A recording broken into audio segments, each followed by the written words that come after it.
And joining us now in a Kelly File exclusive, Alison Parker's boyfriend and co-worker Chris Hurst, plus her father, Andy Parker. Thank you both so much for being here, gentlemen, and all my condolences to you on a night of heartbreak for you and your families. Let me start with you, Andy. How did you find out this morning that something had happened to Alison?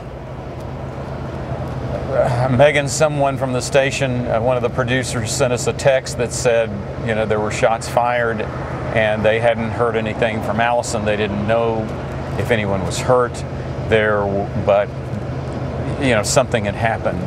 And, you know, my daughter calls me every day, or called me every day. She was, you know, she loved us, and we were such a tight family that she always called me and just to check in and, you know, get my opinion on what her package looked like. And when I heard that, and then as time went on, and you know, there was no call from her, I just had a gut feeling that something was wrong. I mean, the range of emotions you must have been experiencing today. I know you've said heartbreak, shock, anger. Tell us.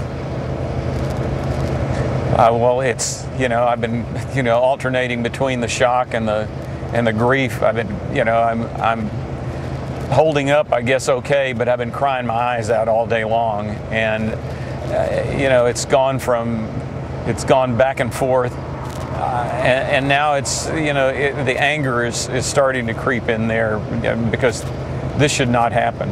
It shouldn't have happened to someone like Alison. Chris, you and Alison lived together. You wanted to get married, and you're her coworker. You're the anchor of the 6 p.m. and 11 p.m. news there. She worked the morning shift. How did you find out this morning? Megan, I found out with frantic phone calls this morning when I returned those phone calls because I was asleep. It happened after around 7 a.m. and you know, normally my schedule aligns with hers so that I come home after doing the 11 o'clock news. I make her breakfast and pack her a lunch and send her on her day and kiss her goodbye before she goes into her car. And she would always text me. We would always be concerned, texting each other when we got to work safely. And she texted me, "Good night, sweet boy," and that was the last that I had ever heard from her. And then I was startled awake this morning from phone calls from the station telling me that there had been a shooting on live television and I needed to come to the station. When you found out who the shooter was, a former colleague of both of yours, what was your reaction? Unfortunately, I was not surprised because he was someone who was known to people at the station for volatility. Alison and Adam carried no hate in their heart and expressed no hate or ill will. She had a brief interaction with him when she was an intern at our station in 2013, and he did not work for us for very long, so my interaction and Adam's interactions were brief as well. And you know, he was there, and you know, when she got there, he pretty much was gone and had disappeared for, you know, over a year. When of course today we've seen the rantings of a madman in his so-called manifesto, and I don't mean to give them any credence by asking you about it, but I want to give you the chance to speak to his allegation before he took his own life, that she had made racist comments as some sort of a bizarre justification for his behavior, Chris. Well, Megan, let me start. Go ahead, Andy. I watched no news today. I did not see any of that. I didn't want to see any of it. And unfortunately, I was listening, you know, prior to our coming on that he used hollow point bullets, which, you know, it was tough to, you know, it's almost tough standing here knowing that. So I did not know any of the details. I didn't want to know any of the details other than, you know, according to law enforcement that I talked to here, she didn't suffer. And that's, you know, at least that's some solace. I'll answer your question, Megan, by saying this. I do not think that anybody at WDBJ 7 was intentionally rude or discriminatory to him. Clearly, someone who has decided to premeditated take action and kill 2 people in cold blood and try to kill a third is not someone who is making rational and lucid thoughts when he issues what you are identifying as a manifesto. Absolutely. So I don't think you can take anything that is said in any of his writings and take it as something that is to be believed. I'm sorry, Chris. He was a crazy man that got a gun, and that's part 2 of where we're going. And I have posted on my Facebook page that I report on mental health issues, and I have since last year when a state senator was stabbed by his son. So I think we need to be very careful with how we identify this man, and we don't label him and then discriminate against everybody else who has a mental illness in this country who needs access to services. But clearly something went wrong here between him leaving our station and being able to purchase a gun and commit a premeditated act. What happened behind us was clearly wrong, but there had been ample time beforehand where many, many other things went wrong.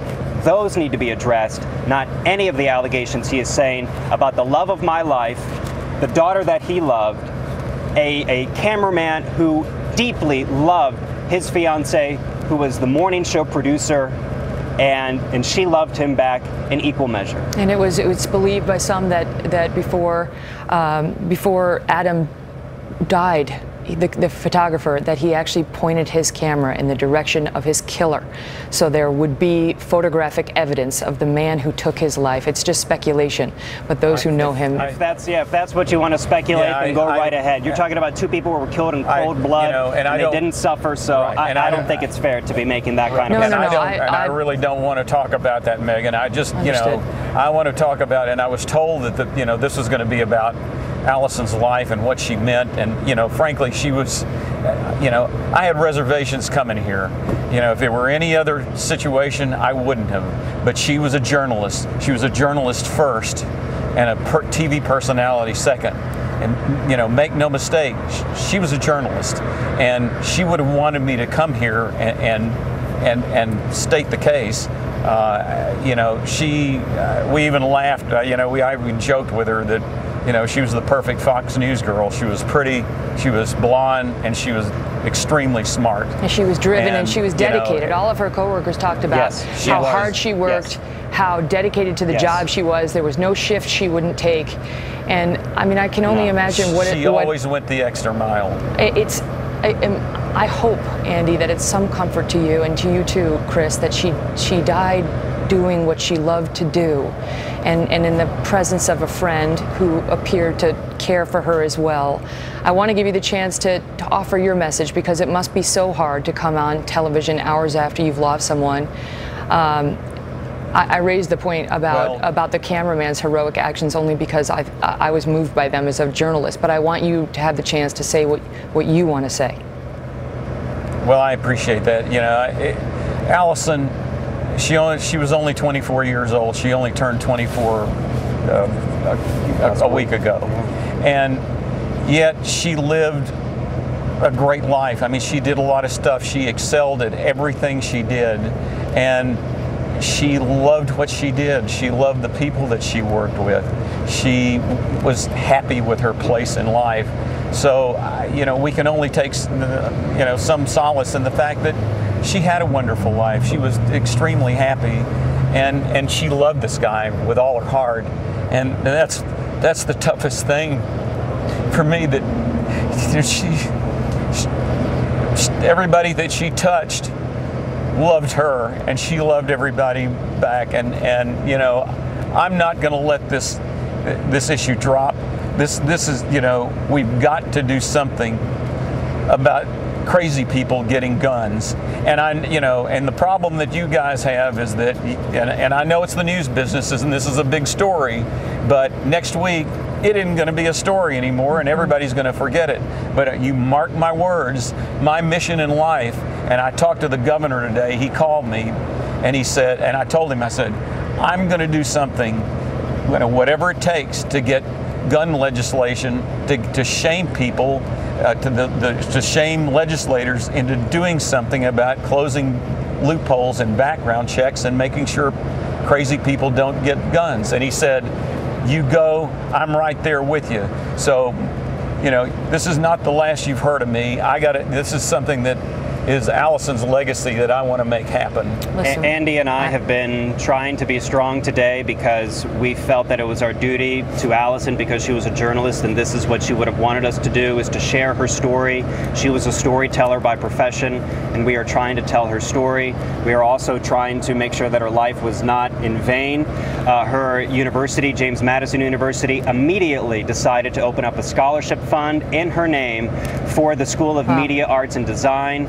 That is accepting donations now. It is at James Madison University in Harrisonburg, where she grew to love television news and loved journalism. That is where she fostered her passion, and that is what we are trying to focus on now. And remember, you already know this.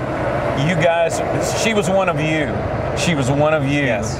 And don't let this go. Don't let it slide. You both do her great honor tonight. I don't know how you're even standing, but I'm so grateful for you coming on and speaking with us. All the best to you. Thank you. Up next, Dana Lash.